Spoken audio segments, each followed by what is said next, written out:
Hi everyone, ഇന്ന് നമ്മൾ ഉണ്ടാക്കാൻ പോകുന്നത് ചെമ്പല്ലി മീൻ കറിയാണ്.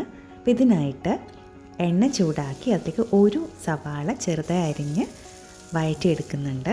ഇതിലേക്ക് ഞാനൊരു 200 ഗ്രാം ചെറിയ ഉള്ളിയും കൂടി അരിഞ്ഞ് ചേർക്കുന്നുണ്ട്.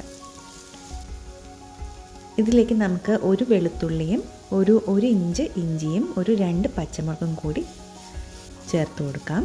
ഇതെല്ലാം കൂടി നമുക്ക് നല്ലോണം ഒന്ന് വഴറ്റിയെടുക്കാം. ഇനി ഇതിലേക്ക് നമുക്കൊരു 2 തക്കാളി കൂടി ചേർത്ത് കൊടുക്കണം.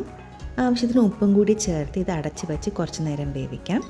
അപ്പോൾ ആ സമയത്ത് നമുക്ക് കുറച്ച് പുളി കൂടി വെള്ളത്തിൽ കുതിർത്ത് വയ്ക്കാം. ഒരു നെല്ലിക്ക പരുവത്തിനുള്ള പുളിയാണ് ഞാൻ എടുത്തിട്ടുള്ളത്. അപ്പോൾ നമ്മുടെ തക്കാളിയും ഉള്ളിയൊക്കെ ഒന്ന് വെന്ത് വന്നിട്ടുണ്ട്. ഇത് നല്ലോണം വഴണ്ട് വരണം. നല്ലോണം വഴണ്ട് കഴിയുമ്പോൾ നമുക്കിത് മിക്സിയിലേക്ക് മാറ്റി കുറച്ച് വെള്ളം കൂടി ചേർത്ത് നമുക്ക് നല്ലോണം അരച്ചെടുക്കണം. അപ്പോൾ ഉള്ളിയും തക്കാളിയും നല്ലോണം തണുത്തിട്ട് വേണം ഇത് അരച്ചെടുക്കാനായിട്ട്. അപ്പോൾ നമുക്ക് നല്ലൊരു പേസ്റ്റ് കിട്ടിയിട്ടുണ്ട്. ഇനി നമുക്ക് കുക്കിംഗ് തുടങ്ങാം. അപ്പോൾ ഇതിനായിട്ട് ചട്ടിയിൽ നമുക്ക് കുറച്ച് വെളിച്ചെണ്ണ ചൂടാക്കി ഉലുവയും കടുകും ചുമന്ന മുളകും ഒന്ന് പൊട്ടിച്ചെടുക്കണം. ഇതിലേക്ക് ഒരു 5 ചെറിയുള്ളിയും കുറച്ച് ഇഞ്ചിയും കുറച്ച് വെളുത്തുള്ളിയും പച്ചമുളകും നല്ലോണം ഒന്ന് വഴറ്റിയെടുക്കുക. നേരത്തെ നമ്മൾ ചേർത്തതിൻ്റെ ബാക്കി മതി. ഇതിലേക്ക് നമുക്ക് 1 ടേബിൾ സ്പൂൺ കശ്മീരി മുളക്, 1 ടേബിൾ സ്പൂൺ എരിവുള്ള മുളക്, 1 ടേബിൾ സ്പൂൺ മല്ലിപ്പൊടി, പിന്നെ 1/4 സ്പൂൺ മഞ്ഞൾപ്പൊടി, ഇതെല്ലാം കൂടി ചേർത്ത് കൊടുക്കാം. ഈ പൊടികളൊക്കെ നല്ലോണം ഒന്ന് മൂത്ത് വരുന്ന വരെ നമുക്കിത് വഴറ്റണം.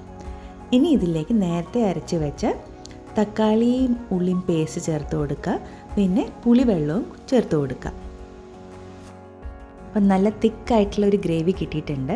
ഇനി ഇതിലേക്ക് കുറച്ച് വെള്ളം കൂടി ചേർത്ത് കൊടുത്ത് ഇതിൻ്റെ കൺസിസ്റ്റൻസി ഒന്ന് റെഡിയാക്കാം. ഇനി കുറച്ച് കറിവേപ്പിലയും ഒരു ലേശം ഉലുവാപ്പൊടിയും കൂടി ചേർത്ത് ഈ ഗ്രേവി നല്ലോണം ഒന്ന് തിളപ്പിച്ചെടുക്കണം. അപ്പോൾ പുളിയൊക്കെ വെന്ത് ഗ്രേവി നല്ലോണം തിളച്ച് വരുമ്പോൾ നമുക്ക് ചെമ്പല്ലി കഷ്ണങ്ങൾ ഓരോന്നോരോന്നായി ചേർത്ത് കൊടുക്കാം. ഞാനൊരു 1 kg ചെമ്പല്ലിയാണ് എടുത്തിട്ടുള്ളത്.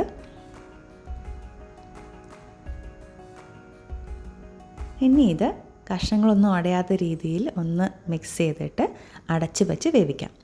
അപ്പോൾ ഒരു 7 to 8 മിനിറ്റ്സ് കുക്ക് ചെയ്യുമ്പോൾ എണ്ണയൊക്കെ തെളിഞ്ഞ് വരും. ഇനി ഇതിലേക്ക് നല്ലോണം കടുക് വറുത്തിടുക. കടുക്, ഉലുവ, ചുമന്ന മുളക്, ചെറിയ ഉള്ളി ഇതെല്ലാം കൂടി മൂപ്പിച്ച് കടുക് വറുത്തിട്ടാൽ ചെമ്പല്ലി മീൻ കറി റെഡി. എല്ലാവരും ട്രൈ ചെയ്യൂ. താങ്ക്